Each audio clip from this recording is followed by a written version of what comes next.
Hello friend, मैं आनंद राज। आप सबको भी देखिए, आज हम बहुत इंपॉर्टेंट टॉपिक ले आए। देखिए, बीएड फर्स्ट ईयर में भी कोर्स 3 जो आपका लर्निंग एंड टीचिंग है, उसमें भी क्वेश्चन आ सकता है, समझे। और बीएड सेकेंड ईयर में जो मेथड पढ़ना है, उसमें भी माइक्रो टीचिंग यानी सूक्ष्म शिक्षण पूछा जाता है, समझे। तो इसको अच्छा से समझिएगा और आप कोई भी कंपटीशन दीजिएगा, कोई भी टीचर से रिलेटेड एग्जाम दीजिएगा, उसमें सूक्ष्म शिक्षण से रिलेटेड क्वेश्चन आता ही आता है, समझे। वही क्वेश्चन है कि सूक्ष्म शिक्षण क्या है, सूक्ष्म शिक्षण के विभिन्न सोपान एवं शिक्षण कौशलों का वर्णन करें। बहुत इंपॉर्टेंट क्वेश्चन है, ध्यान से समझिएगा, आपको आराम से समझ आएगा। देखिए, सूक्ष्म शिक्षण क्या होता है, तो देखिए इसको सिंपल भाषा में हम बताते हैं, समझने की कोशिश कीजिएगा। कि देखिए, जब आप बीएड कर रहे होंगे, बीएड तो देखिएगा आपसे माइक्रो टीचिंग का फाइल माइक्रो टीचिंग करवाया गया होगा। देखिए, माइक्रो टीचिंग का मुख्य उद्देश्य क्या होता है कि आपके अंदर कौशलों का विकास करना। और एक बार जब माइक्रो टीचिंग किया जाएगा तो आपके उस समय एक बार में एक माइक्रो मतलब शिक्षण कौशल का विकास किया जाए। जैसे आपका प्रस्तावना कौशल हुआ, सब शिक्षण कौशल आएगा, कौन कौन पढ़ना है।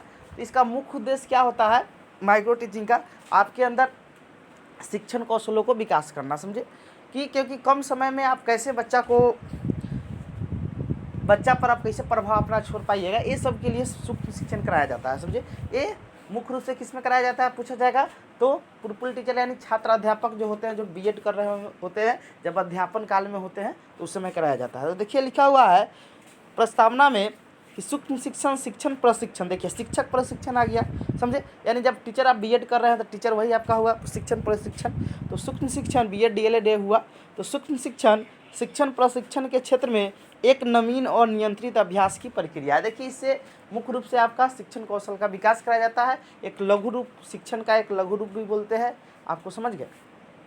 तो सूक्ष्म शिक्षण शिक्षण प्रशिक्षण के क्षेत्र में एक नवीन एवं नियंत्रित अभ्यास की प्रक्रिया है। सूक्ष्म शिक्षण का विकास अमेरिका के स्टैनफोर्ड विश्वविद्यालय में D.W. एलेन, रॉबर्ट एन बूश तथा केथ एचिसन ने सन 1963 ईस्वी में किया। लेकिन सूक्ष्म शिक्षण के विकास में D.W. एलेन का महत्वपूर्ण योगदान था, इसीलिए D.W. एलेन को सूक्ष्म शिक्षण के जनक कहते हैं। देखिए, पूछेगा कि सूक्ष्म शिक्षण का विकास किस देश में हुआ था, तो याद रखिए कहाँ पे, तो अमेरिका में। और अमेरिका है किस यूनिवर्सिटी में, तो स्टैनफोर्ड विश्वविद्यालय में। और योगदान देने में कौन कौन थे, तो D.W. एलेन, रॉबर्ट एन बूश तथा कीथ एचिसन, समझे। लेकिन इनमें सबसे अधिक जो योगदान दिए थे वो आपके कौन थे, तो वो आपके D.W. एलेन थे। इसीलिए D.W. एलेन को क्या कहा जाता है, सूक्ष्म शिक्षण के जनक कहते हैं, पिता कहते हैं, जो भी बोलिए, समझे। आगे लिखा हुआ है कि भारत में 1967 ईस्वी में इलाहाबाद इंस्टीट्यूट के प्रोफेसर D.D. तिवारी ने पहली बार सूक्ष्म शिक्षण शब्द का प्रयोग किया था। देखिए, भारत में जो सूक्ष्म शिक्षण शब्द के बारे में या होता है ना कि चर्चा हुआ था, तो हुआ था 1967 में। इलाहाबाद इंस्टीट्यूट के प्रोफेसर थे कौन, D.D. तिवारी ने किया था। इसके पश्चात सन 1975 ईस्वी में एनसीईआरटी तथा इंदौर विश्वविद्यालय के शिक्षा विभाग द्वारा इस दिशा में सामूहिक प्रयास किए गए। देखिए, एनसीईआरटी भी इसमें योगदान दिया था। और देखिए, सबसे पहले जो सूक्ष्म शिक्षण के प्रारूप जो बनाया गया था वो आपके इंदौर विश्वविद्यालय में बनाया गया था, समझ गए। प्रयास किया गया। Doctor BK Pasi, professor MB Buch तथा प्रोफेसर R दास ने सूक्ष्म शिक्षण को भारतीय परिस्थिति के अनुरूप एवं आवश्यक सुधार किया। देखिए, अब वो तो अमेरिका के अनुरूप था सूक्ष्म शिक्षण, तो भारतीय अनुरूप में बनाने का मुख्य जो योगदान दिए थे वो थे आपके BK पासी, MB बूच तथा प्रोफेसर R दास, समझे, ने सूक्ष्म शिक्षण को भारतीय परिस्थिति के अनुरूप एवं आवश्यक सुधार किए और सूक्ष्म शिक्षण को भारतीय प्रतिमान का विकास किया, यानी भारतीय अनुरूप उसका क्या किया, विकास किया, समझे। देखिए, लिखा हुआ है सूक्ष्म शिक्षण का मुख्य उद्देश्य प्रशिक्षण लेने वाले शिक्षकों के व्यवहार में सुधार करना है। यानी उसमें कैसे शिक्षण कौशलों का विकास हो, कैसे कम समय में अच्छा शिक्षण करा सके, समझे, प्रभावशाली शिक्षण करा सके, इसका विकास किया गया, समझ गए। अब लिखा हुआ है सूक्ष्म शिक्षण का अर्थ एवं परिभाषा।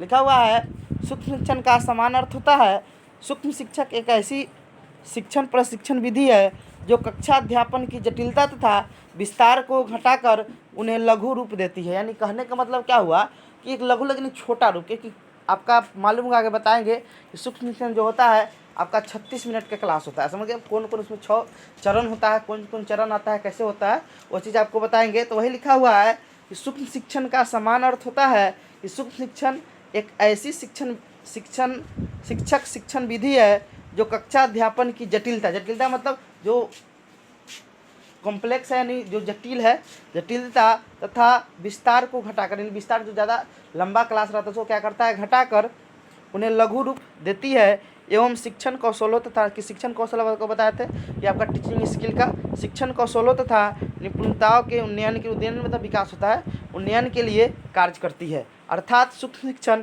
शिक्षण का एक लघु रूप यानी छोटा रूप है बोल सकते हैं, समझे। अब आगे लिखा हुआ है विभिन्न मनोवैज्ञानिकों एवं शिक्षाविदों ने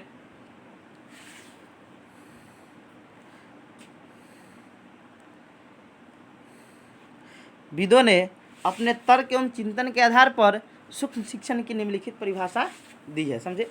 पहला डिफिनीशन है स्टैनफोर्ड विश्वविद्यालय के अनुसार, समझे। इनके अनुसार क्या डिफिनीशन है कि सूक्ष्म शिक्षण अध्यापन, अभ्यास, कक्षा कार्य एवं कक्षा अवधि को न्यूनीकृत अनुमापन, न्यूनीकृत मतलब होता है छोटा, समझे। यानी स्टैनफोर्ड विश्वविद्यालय के अनुसार सूक्ष्म शिक्षण का डिफिनीशन है कि सूक्ष्म शिक्षण अध्यापन, अभ्यास, कक्षा कार्य एवं कक्षा अवधि में न्यूनीकृत अनुमाप, यानी न्यूनीकृत मतलब छोटा, इसको छोटा रूप दे देते हैं, समझे। दूसरा डिफिनीशन है आपका AWDLN के अनुसार, समझे। वही DLN के अनुसार ये सूक्ष्म शिक्षण समस्त शिक्षण को लघु क्रियाओं में बांटता है, लघु मतलब छोटा रूप में क्या करता है, बांटता है। सिंपल डिफिनीशन आप देख सकते हैं। तीसरा डिफिनीशन है BM शोर के अनुसार, लिखा हुआ है सूक्ष्म शिक्षण कम अवधि कम शिक्षण क्रियाओं वाली परिविधि है। लिखा रहा है सूक्ष्म शिक्षण क्या है, कम अवधि कम शिक्षण क्रियाओं वाली क्या है, अवधि। अब आते हैं VK पासी के अनुसार कि सूक्ष्म शिक्षण एक ऐसी प्रशिक्षण विधि है जिसमें छात्राध्यापक, वही जो हम लोग BEd कर रहे हैं तो वही छात्राध्यापक होता है। छात्राध्यापक किसी एक, देखिए एक समय में एक शिक्षण कौशल का विकास होता है, याद रखिएगा। सूक्ष्म शिक्षण में क्या होता है कि एक समय में सिर्फ एक कौशल का विकास होगा, समझे। किसी एक शिक्षण कौशल का प्रयोग करते हुए थोड़ी अवधि है तो छोटे समूह को कोई एक संप्रत्यय पढ़ाता है, यानी एक छोटा समय में क्या करता है, कोई एक संप्रदाय यानी कॉन्सेप्ट आपका पढ़ाता है। तो ये VK पासी के अनुसार हो गया। आप देखते हैं सूक्ष्म शिक्षण की विशेषताएं, लिखा है यह छात्राध्यापक के व्यवहार पर केंद्रित विधि, यानी आपके व्यवहार को, एक्टिविटी को उसमें ऑब्जर्वेशन किया जाता है, समझे। तो वही लिखा है यह छात्राध्यापक के व्यवहार पर केंद्रित विधि है। दूसरा है सूक्ष्म शिक्षण कम समय में अधिक गुणवत्ता प्रदान करने की शिक्षण विधि है, यानी सूक्ष्म शिक्षण क्या है कि आप कम समय में कैसे शिक्षण कौशल का विकास कर सकते हैं, उसकी क्या है कि वही लिखा है सूक्ष्म शिक्षण कम समय में अधिक गुणवत्ता प्रदान करने की शिक्षण विधि है। तीसरा है आपका कि सूक्ष्म शिक्षण प्रशिक्षण को सरल बनाती है, यानी आपकी ट्रेनिंग को क्या बनाती है, सरल बनाती है, समझे। अगला लिखा है इस प्रकार के शिक्षण विधि में एक समय में एक ही कौशल का विकास किया जाता है, यानी एक समय में क्या होगा कि एक ही आपका क्या होगा कि शिक्षण कौशल का विकास होगा। ये चीज़ आप याद रखिएगा, सूक्ष्म शिक्षण में एक समय में केवल एक ही शिक्षण कौशल का विकास होता है, ये ध्यान रखिएगा, समझे। तो इस प्रकार के शिक्षण विधि में एक समय में एक ही कौशल का विकास किया जाता है। अगला लिखा है इस प्रकार के शिक्षण विधि में समय की छोटा होता है, 36 मिनट का क्लास नहीं होता है, पूरा अवधि पूरा 36 मिनट का होता है, समझ गए। तो इस प्रकार की शिक्षण विधि से समय की बचत होती है। आगे लिखा हुआ है कि सूक्ष्म शिक्षण में छात्रों की संख्या 5 से 6 रखी जाती है, समझे। छात्रों की संख्या कितना रखा जाती है, तो 5 से 6 रखी जाती है, 5 से 6 रखी जाती है। अगला है कि सूक्ष्म शिक्षण विधि के द्वारा छात्राध्यापक यानी भावी शिक्षक अपना स्वयं का मूल्यांकन कर सकते हैं, यानी सूक्ष्म शिक्षण विधि के द्वारा जो छात्राध्यापक जो भावी शिक्षक, भविष्य के जो शिक्षक बनेंगे, अपना स्वयं का मूल्यांकन कर सकते हैं। अगला लिखा है कि सूक्ष्म शिक्षण के समय का अवधि भी कम कर दिया जाता है, लगभग 5 से 10 मिनट, समझे। उसमें कितना होता है, 5 से 10 मतलब सूक्ष्म शिक्षण में समय का अवधि भी कम कर दिया जाता है, लगभग कितना होता है आपका 5 से 10 मिनट, समझे। और पूरा जो चक्र होता है 6 इसमें चक्र होता है, समझ गए। 6 चक्र कितना होता है, तो आपका 36 मिनट का होता है, समझ गए। और एक ही चौथी का बता रहा है 5 से 10 मिनट, समझे। अब देखते हैं सूक्ष्म शिक्षण के आधारभूत सिद्धांत। लिखा है अपनी पुस्तक माइक्रो टीचिंग ए डिस्क्रिप्शन, जो अमेरिका के स्टैनफोर्ड विश्वविद्यालय का प्रकाशन में एलेन और रियान ने सूक्ष्म शिक्षण को अग्रलिखित 5 आधारभूत सिद्धांतों पर आधारित बताया हुआ है, समझे। मतलब इसमें एलेन का एक पुस्तक है माइक्रो टीचिंग एंड डिस्क्रिप्शन, जो स्टैन विश्वविद्यालय का प्रकाशन है, समझे। उसमें 5 आधारभूत सिद्धांत बताए हैं आपको, कौन, एलेन महोदय। पहला है कि सूक्ष्म शिक्षण वास्तविक शिक्षण है, वास्तविक मतलब रियल शिक्षण है, समझ गए। दूसरा है इसमें समान कक्षा शिक्षण की जटिलता को कम किया जाता है, जैसे विषय वस्तु, शिक्षण अवधि एवं छात्र संख्या को कम करना, समझे। तीसरा है इसमें एक समय में एक ही शिक्षण कौशल के प्रशिक्षण पर बल दिया जाता है। इसमें क्या होता है कि एक समय में एक ही शिक्षण कौशल के प्रशिक्षण पर बल दिया जाता है। अगला है इसमें शिक्षण कौशल का वांछित वांछित मतलब जो जरूरी चीज़ है उसी का अभ्यास करवाया जाता है। और इसमें प्रतिपुष्टि का समुचित उपयोग यानी फीडबैक का क्या होता है, समुचित उपयोग किया जाता है। अब आइए हम लोग आते हैं सूक्ष्म शिक्षण चक्र में। लिखा हुआ है कि सूक्ष्म शिक्षण यानी माइक्रो टीचिंग चक्र में 6 भाग होते हैं जो निम्नलिखित है। पहला है पाठ योजना। देखिए आपको तो मान लीजिए पढ़ाइए जाइएगा तो आपको एक लेसन प्लान बनाना ही होगा, एक छोटा प्लान बनाना होगा। तो पहला क्या है, पाठ योजना तैयार करते हैं। दूसरा है पढ़ाई कराना, यानी क्या करते हैं आप, शिक्षण कराते हैं, समझे। तीसरा है फीडबैक। अब पढ़ाया तो जो आपका सहपाठी होगा, जो छात्र होगा, वो क्या करेगा, वो फीडबैक आपको देगा कहाँ, इसके बारे में आप बताएंगे क्या क्या होता है इसमें। तीसरा का हो गया फीडबैक देगा, तो फिर आप उसमें सुधार करके फिर क्या कीजिएगा, एक पाठ योजना तैयार कीजिएगा, समझे। पुनः पाठ योजना निर्माण करना। फिर 5वां है आपका पुनः शिक्षण करना। जब पाठ योजना फिर बना लीजिएगा तो पुनः शिक्षण कीजिएगा, फिर आपका क्या होगा, फीडबैक मिलेगा, समझे। तो पहले पाठ योजना बनाते हैं, पढ़ाई कराते हैं, फीडबैक मिलता है, पुनः पाठ योजना बनाते हैं, पढ़ाई कराते हैं, और फिर क्या होता है कि आपको फीडबैक मिलता है। एनसीईआरटी के अनुसार सूक्ष्म शिक्षण चक्र की अवधि 36 मिनट की होती है। अब देखिए कौन कितना समय लगता है, वही हम लोग देखेंगे, समझे। अब देखिए 36 मिनट में आपका कौन कौन कितना समय लगता है, तो याद रखिएगा ये क्वेश्चन पूछा जा सकता है कि सूक्ष्म शिक्षण चक्र की अवधि कितनी होती है, तो 36 मिनट, समझे। अब देखिए 36 मिनट में क्या होता है, तो देखिए पाठ योजना में लिखा है इसे शिक्षक पहले से तैयार करके कक्षा कक्ष में आते हैं, यानी इसमें बनाने में समय नहीं लगता है। इसमें पहले से ही आपको क्या होता है कि इसमें माइक्रो टीचिंग तैयार करके, मतलब एक माइक्रो टीचिंग बोले, एक लेसन प्लान माइक्रो टीचिंग के लिए तैयार करके लाया जाता है। तो ये पहले यानी पढ़ाने से पहले का ये चीज़ है, समझे। इसे शिक्षक पहले से तैयार करके कक्षा कक्ष में आते हैं। शिक्षण में आपका 6 मिनट का शिक्षण होता है, पढ़ाया जाता है 6 मिनट। फीडबैक फिर 6 मिनट के लिए दिया जाता है, मतलब फीडबैक में 6 मिनट। पुनः योजना निर्माण करने में 12 मिनट दिया जाता है, समझे। पुनः शिक्षण कराने में 6 मिनट, पुनः फीडबैक देने में आपको 6 मिनट दिया जाता है, समझ। यानी आपका कितना हो गया, 36 मिनट हो गया, समझे। अब देखिए लिखा हुआ है, इसको थोड़ा अथी में भी आप बना सकते हैं ऐसे, तो थोड़ा अच्छा लगेगा। पाठ योजना यहाँ से देख लीजिए कैसे है। पाठ योजना शिक्षण में 6 मिनट, प्रतिपुष्टि में 6 मिनट, पुनः योजना बनाने में 12 मिनट, पुनः शिक्षण कराने में आपको 6 मिनट, पुनः प्रतिनिधि चक्र आप बना दिए 36 मिनट पूरा टोटल लगता है, समझे। ऐसे आप बना सकते हैं, समझे।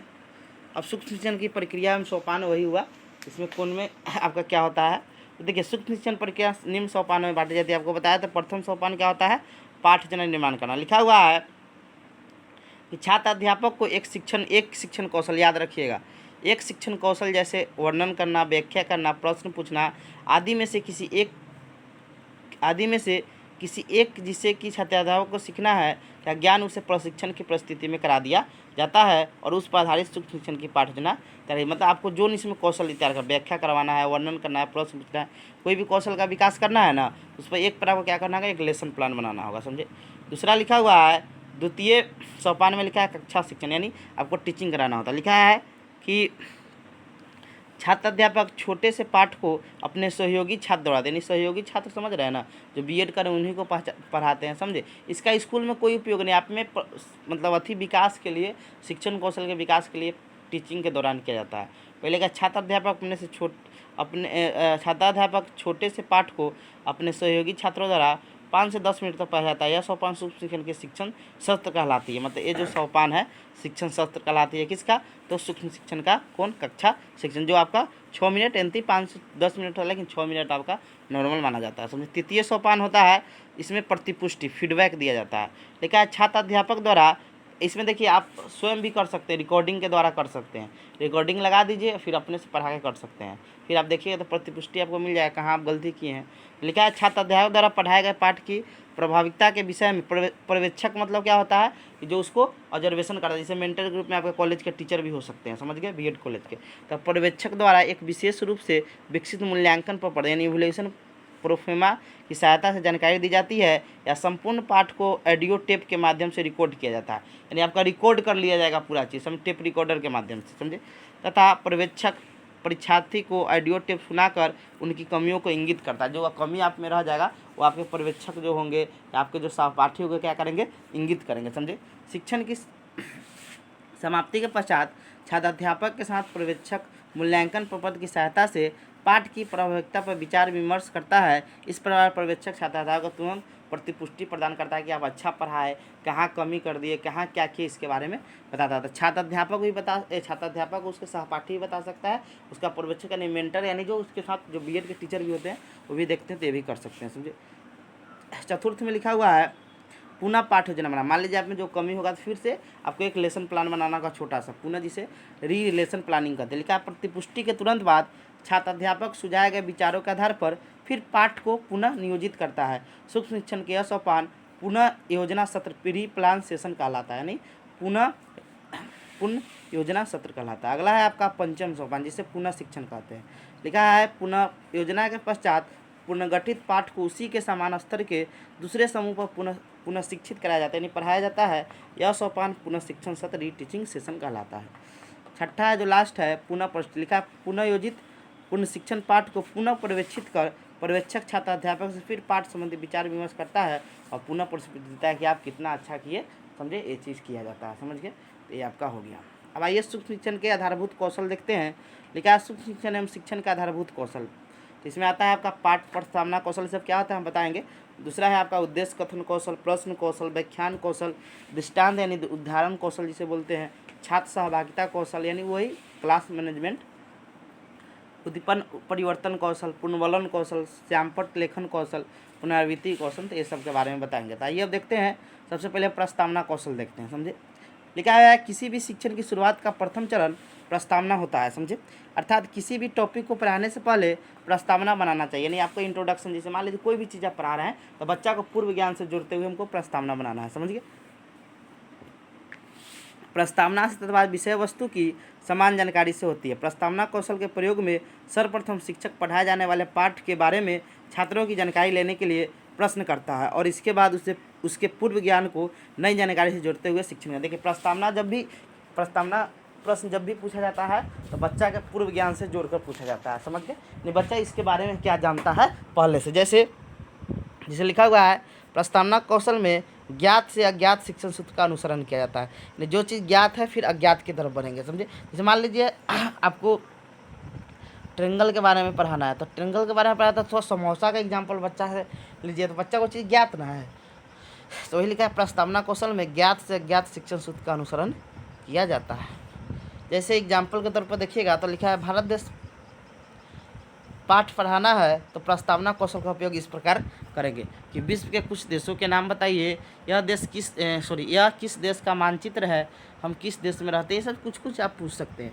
कोशिका पढ़ाना है तो पढ़ाइएगा हमारा घर, जैसे हमारा शरीर कोशिकाओं से मिलकर बना हुआ तो उसे बोलिएगा क्या चीज़, तो ईंट बना हो, मतलब घर जो बना है ईंट से मिलकर बना हुआ, तो ऐसे कुछ करके आप पूछ सकते हैं, समझे। दूसरा है कक्ष प्रबंधन कौशल यानी क्लास मैनेजमेंट स्किल। तो लिखा है कक्षा में छात्रों को बैठने के तरीके से लेकर कक्षा में छात्रों में अनुशासन तथा छात्रों की शिक्षण प्रक्रिया में रुचि बनी रहे, इस सब का प्रबंधन करना कक्ष प्रबंधन कौशल के अंतर्गत आता है। ये भी आपका जरूरी। देखिए सूक्ष्म शिक्षण में एक समय में एक ही कौशल का विकास कर सकते हैं। तीसरा है आपका श्यामपट्ट कौशल। लिखा है कि शिक्षण प्रक्रिया के दौरान शिक्षक द्वारा श्यामपट्ट का सही तरीके से प्रयोग करना ही श्यामपट्ट कौशल के अंतर्गत आता है। शिक्षक द्वारा श्यामपट्ट पर चौक द्वारा 45 डिग्री के कोण पर लिखना चाहिए। छोटी कक्षा के लिए श्यामपट्ट कौशल अति आवश्यक होता है। श्यामपट्ट पर जो कुछ लिखना चाहिए वो स्वच्छ, स्पष्ट और सीधी लाइन में लिखना चाहिए। अगला है चौथा उत्पन्न परिवर्तन कौशल। लिखा है छात्रों का ध्यान टॉपिक से बना रहे, इसके लिए अध्यापक को अपने शरीर के संचालन, अपने हाव भाव में परिवर्तन, स्वर में उतार चढ़ाव, छात्र शिक्षक के अंतर्क्रिया में परिवर्तन आदि करता है। ये सब क्रिया उद्दीपक परिवर्तन कौशल के अंतर्गत आता है, समझ गए। अगला है पुनर्वलन कौशल। लिखा है किसी ऐसे पुनर्वलन का प्रयोग करना या पहले से किए गए पुनर्वलन को हटाना जिससे छात्र शिक्षक की अनुक्रिया बनी रहे, तो ये पुनर्वलन कौशल के अंतर्गत है। जैसे छात्रों को शाब्दिक या अशाब्दिक पुनर्वलन देना, समझे। खोजपूर्ण प्रश्न कौशल, समझे। यदि कोई छात्र किसी प्रश्न का उत्तर न दे पा रहा है तो उससे संबंधित दूसरा प्रश्न पूछना जो कि पहले प्रश्न से संबंधित हो, जिसे छात्र अपने पूर्व ज्ञान को अपने टॉपिक से जोड़ सके, उसे क्या कहते हैं हम लोग, तो खोजपूर्ण प्रश्न कौशल कहते हैं। अगला है उद्देश्य कौशल। लिखा है हम जानते हैं कि शिक्षण कार्य हमेशा उद्देश्यपूर्ण होना चाहिए। इसके लिए कक्षा कक्ष में शिक्षक द्वारा जो भी कुछ पढ़ाया जाए उसका अपना कुछ निश्चित उद्देश्य होना चाहिए, इसे ही उद्देश्य कौशल कहते हैं। अगला है आपका दृष्टांत या उदाहरण कौशल। लिखा है यदि कोई टॉपिक बच्चे